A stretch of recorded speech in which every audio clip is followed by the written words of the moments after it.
जिस प्रकार से चीफ जस्टिस ऑफ इंडिया के आवास गृह में उनके इनविटेशन पर गणपति जी की उपासना की, उनकी आरती हुई, उसको लेकर भी राजनीति करने की कोशिश कर रहे हैं। आप क्या चाहते हैं? Can not different pillars of democracy meet? Can not they converge? Should they be enemies? Should they not be talking to each other? Should they not extend a handshake? क्या एक दूसरे को देख के मुस्कुराना नहीं चाहिए? This is the beauty of democracy. तभी तो हम दूसरे राष्ट्रों से अच्छे हैं। जिस प्रकार से पहले डॉक्टर मनमोहन सिंह बतौर प्रधानमंत्री इफ्तार की पार्टी रखते थे, क्या उसमें चीफ जस्टिस नहीं आते थे? मुझे तो बड़ा आश्चर्य लग रहा है।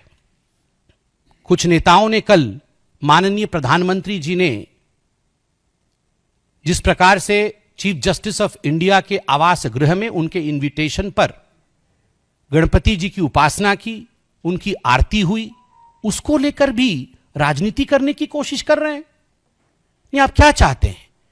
आप क्या चाहते हैं? Can not the different pillars of democracy meet? Can not they converge? Should not they be friends? Should they be enemies? Should they not be talking to each other? Should they not extend a handshake? Should they not have courtesies extended towards each other? क्या आप सोचते हैं कि chief justice of India और भारत के प्रधानमंत्री कैसा व्यवहार दोनों का एक दूसरे के प्रति होना चाहिए? क्या एक दूसरे को देख के मुस्कुराना नहीं चाहिए? क्या एक दूसरे के प्रति सद्भाव नहीं होना चाहिए? This is the beauty of democracy. तभी तो हम दूसरे राष्ट्रों से अच्छे हैं। जिन राष्ट्रों में डेमोक्रेसी और लोकतंत्र नहीं है, उनमें किस प्रकार का व्यवहार जुडिशरी के साथ किया जाता है, और हमारे देश में काम करते समय अलग व्यवहार और काम से इल्हैदा उससे अलग हटकर अलग व्यवहार, यही डेमोक्रेसी की खूबसूरती होती है।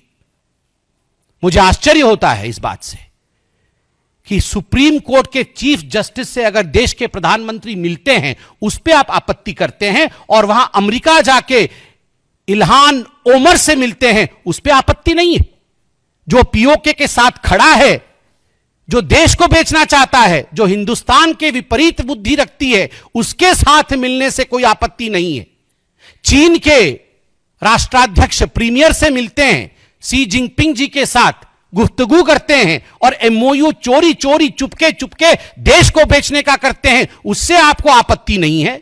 जॉर्ज सोरोस से रात के अंधेरे में मिलकर भारत को टुकड़े टुकड़े में बांटने की कोशिश करते हैं, उससे आपको आपत्ति नहीं है। और देश के चुने हुए प्रधानमंत्री, देश के चुने हुए राष्ट्रपति, चुने हुए इनडायरेक्टली, और अगर सीजेआई, इन लोगों के बीच में इंटरेक्शन होता है तो आपको उससे आपत्ति होती है। यह कैसे आपत्ति हो सकती है? मुझे बहुत आश्चर्य लगता है, और मुझे लगता है कि मुझे आईना दिखाना चाहिए। मुझे ऐसा भी समझ है कि शायद यह आपत्ति चीफ जस्टिस ऑफ इंडिया और प्रधानमंत्री के मिलने से नहीं है, यह आपत्ति गणपति पूजा से है। और स्वाभाविक है, chief justice of India Maharashtra से आते हैं, गणपति जी की उन्होंने उपासना रखी, उन्होंने बहुतों को बुलाया होगा और सभी गए होंगे। मगर जिस प्रकार से पहले डॉक्टर मनमोहन सिंह बतौर प्रधानमंत्री इफ्तार की पार्टी रखते थे, क्या उसमें चीफ जस्टिस नहीं आते थे? जब इफ्तार पार्टी में चीफ जस्टिस और प्रधानमंत्री मिल सकते हैं और बैठ सकते हैं, गुफ्तगू कर सकते हैं, they can break breads together, उस समय जब एक टेबल पर बैठ के दोनों की बात हो सकती है, वह भी एक त्योहार है, यह भी एक त्योहार है। दोनों त्योहारों के बीच यह पार्थक्यता क्यों है? और आज जैसे मैंने बेवकूफी शब्द का इस्तेमाल किया, वैसे ही मैं कहूंगा that there are some silly, sold out, so-called seculars who will object to such kind of courtesy visits. But the maturity of this great democracy is tall enough to bypass these kind of immature talks, these kind of, I would say, childish talks that is taking place right now in Indian polity.